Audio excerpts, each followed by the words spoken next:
My name is Soriano. I'm the CEO of the Soriano Group, based in New York City.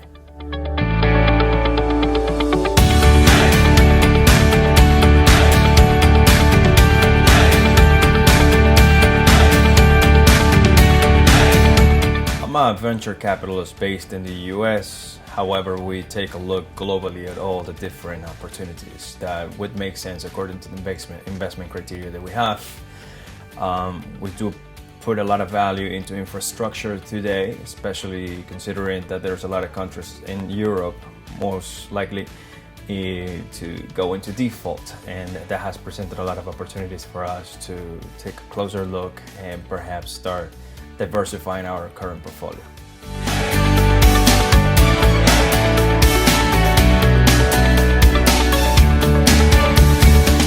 I am the president and CEO of this group. We've been around for about 8 years. However, the family's group, the Soriano Group itself, goes back to the 1930s. So it's just sort of a revamping or remodeling, restructuring of what we had built over the last almost 100 years. The venture capital business to me has been very essential as a vertical business model since the time I started consulting when I started this group 8 years ago. But venture capitalist was part of my experience when I spent time working for Goldman Sachs, part of that with the World Bank, and also some of these deals where I was spending time with the United Nations and seeing how the IMF or the World Bank were financing infrastructural deals.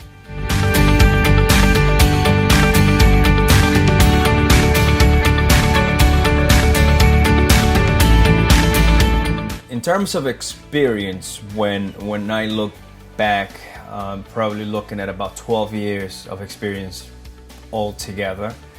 But I go a little before that when I started working with my own family, which I saw venture capital business deals being done. So I would say altogether to date about 25 years.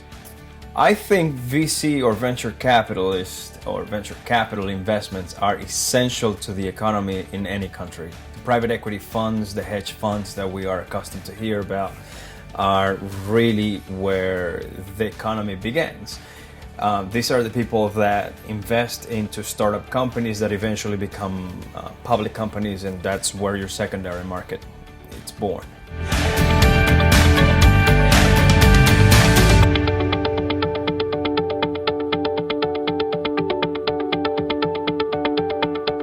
Prior to doing VC work, I was doing mergers and acquisitions.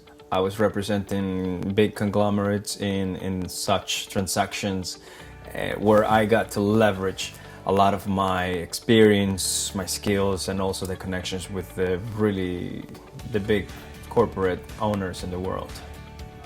My most recent is the MBA, but I also have a bachelor's in arts and in science. And that was a bit of a combination. I wanted to maintain a bit of a balance between what I consider very important today in culture, which is literature, history, and then the mathematics. Putting those two together would allow me to become a more well-rounded person when dealing with my clients and approaching today's issues, challenges that we're trying to work with.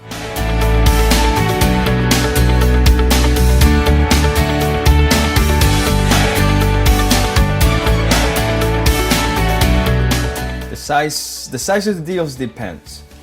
When we started out, we were on a very small cap deals which was between 1 and about 15 million. Now we're looking at 15 million and 150 million size deals. I would say that part of this goes back to see my grandfather, my father, my uncles in the VC business, and growing up around that environment really gave me a chance to understand the importance of being flexible with your own family and working with people that you can trust for a long term. And these values, these that I saw growing up, really stuck with me, and it's exactly the way that I work with my team today.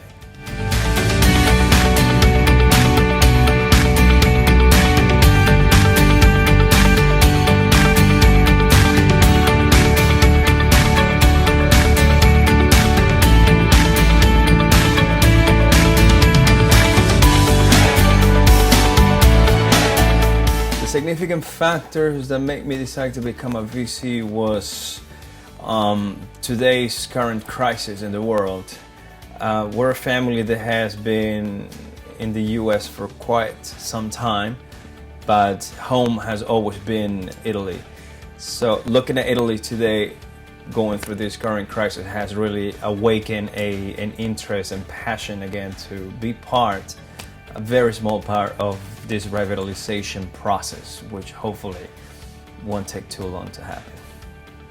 The most important attribute that a VC could have or should have is connect with his team, being able to lead them into what I call a mission statement. When corporations talk about this, it means you have to have in mind a goal. And my goal is always the macro picture, which is to touch people's lives. Now, the work that I do is not for me.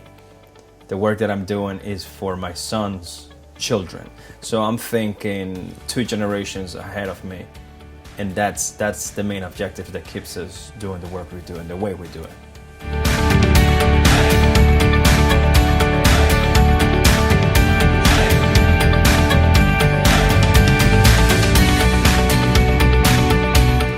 My perspective of others VCs in the world varies. It depends on investment criteria. I think a lot of companies today have a niche market or niche unique interest of expertise in certain areas. I always suggest people to not invest in what they do not understand, but that doesn't mean that you cannot learn about it. So it depends on how much, what type of aversion you have with what we consider risk. Understand one thing, risk to us has a negative connotation. Anytime you hear the word risk, people think negative things, where risk should be also viewed as a good thing, because without it, there isn't any type of reward, and that's certainly a lifelong lesson that we can take from this. As an American, as a human being, as a businessman, I have to think about this question a little bit. I think in today's situation requires of a person that has a more well-rounded vision on how things should be done. I do, however, believe that if we are not able to fix our problems internally, there isn't a way for us to fix others elsewhere. So if you look at it from that perspective, then I would say the candidates that we have are a bit far-fetched from this situation.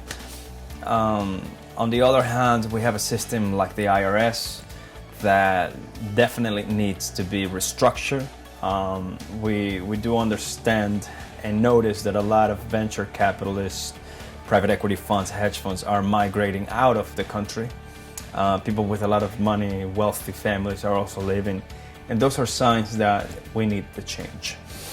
So when I think about who is going to become the US president here, I picture in my mind a whole different person to what we have today, but hopefully they're up to the task. Leading a country is not the same as leading a company. A lot of people think Donald Trump is the right candidate because he's a successful businessman and he knows how to do it, but this country does behave like a corporation, so perhaps he is the right candidate. When you have Hillary Clinton more on the socialist approach to the poor people in this country, and that's something that's going to keep on growing if problems are not fixed. So it's a good balance of problems that we have to resolve, and hopefully businessmen like ourselves could do what we can do, which is to create actual jobs by being able to invest into the companies here.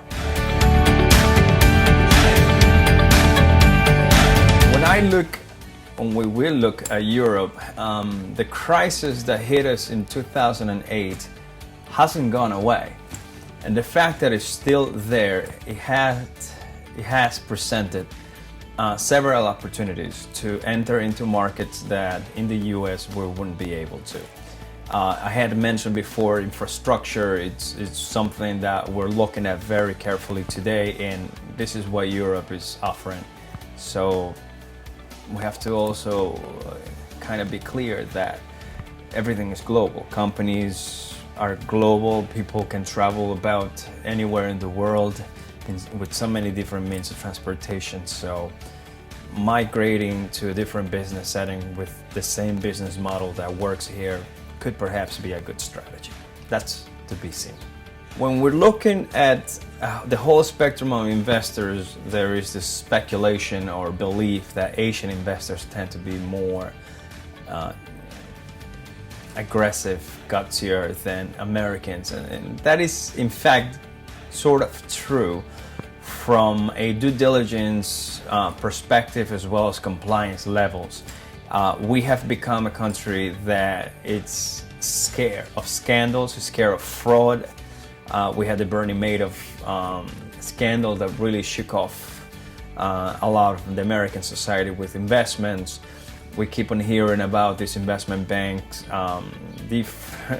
fraudulent behavior in the market, getting fined by the FOMC all the time, or the Securities of Exchange Commission. So when you look at the Asian markets, these compliance levels, this type of risk, negative risk levels do not really exist. There's a lot of cash being moved around that needs to be put into actual projects, which allows to bypass a lot of these long-term commitments that due diligence could take. And as we all know in business, due diligence or any type of research, investigation, background checks takes up money and time. So from that perspective, yes.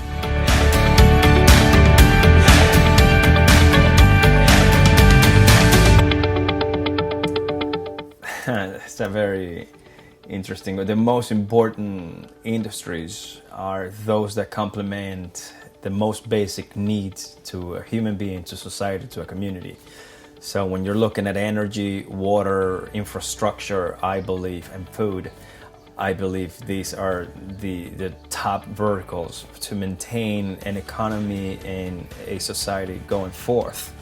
The luxury and everything else that comes after that is just consumer goods or consumption need that we can live without. So that's how I look at this.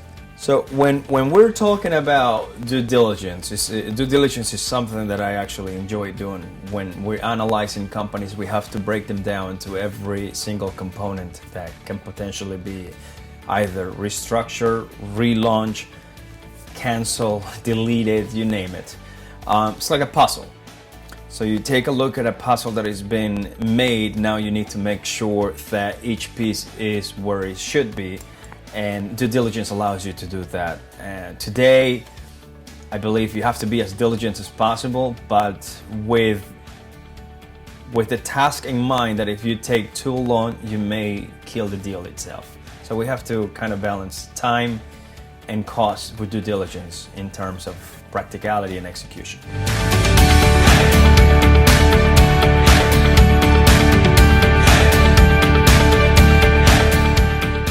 All right, so today what we can also appreciate is the compliance. And I say appreciate with a little bit of irony because compliance levels, regulation have gone way up, allowing for a deal to take longer to negotiate, longer to structure, and much longer to execute. In an economic crisis time, that's probably the least likely case scenario that you want, because we need to build these companies, put them in the market, hire people, and that's a process of its own. When you're looking at that, then you have to also understand how presidential campaigns or elections, administrations are in place for just 4 years. So 4 years isn't enough. There's some sort of a trend in presidential administrations these days that they tend to all do double times in the sense of instead of 4 years they end up doing 8, and that's more or less what's happening because of compliance. There isn't any other way that you can short time it and get somebody else in place in time with a different administration to take care and clean up the mess that has already been there for so long. Normal day like today, I'll be talking to people like you. But no. A normal day for me would be waking up 6 o'clock in the morning, I typically work with London and Hong Kong, so my time difference differs based on schedule appointments, conference calls, or my trips. If I am in New York, I tend to balance this out by spending time with my family. I think without that, I wouldn't be able to function 100% with the mindset that it's needed. I like business, I enjoy building, restructuring companies, working with people, but we have to have our values, we have to have our levels of integrity really well put in order to function well, especially in my case.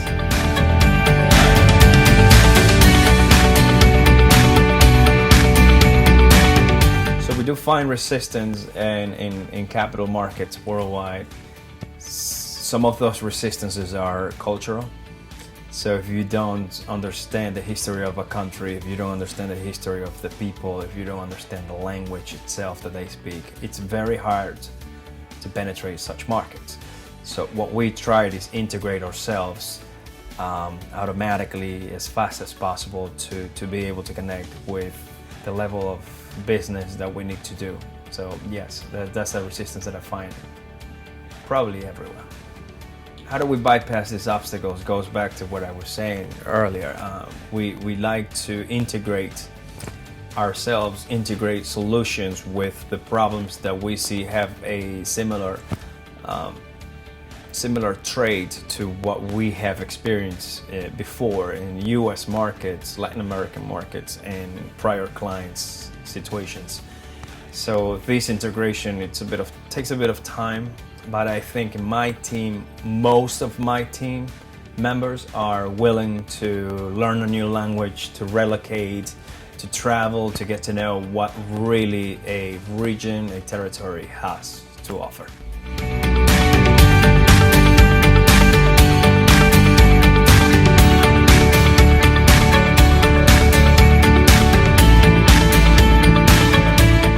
I'm very competitive with sports. I'm not a sports fanatic. I cannot sit down and watch a TV match anymore. I don't know if I've lost the interest. Maybe when I was younger that was the case, but I prefer to be on a pitch and play, say, soccer, tennis.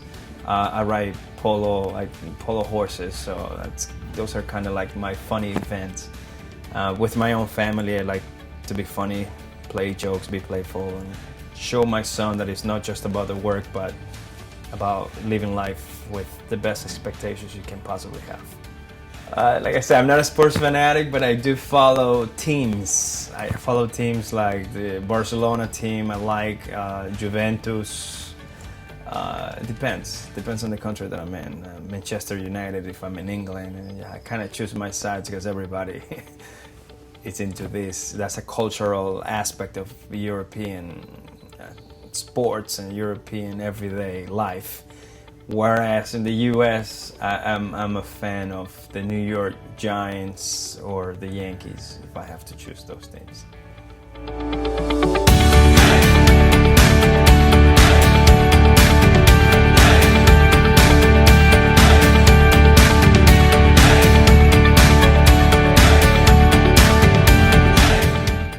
Once again, I'd like to thank you for having taken your busy time of your schedule to listen to this interview, get to know more about what Soriano Group is all about, what my vision and direction I like to take with this.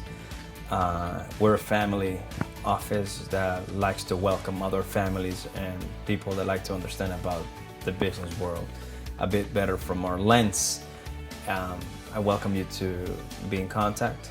Follow me on Twitter at Soriano CEO or find me on LinkedIn, because we are Googleable, as everybody these days talk about themselves. We are on the net. Thank you.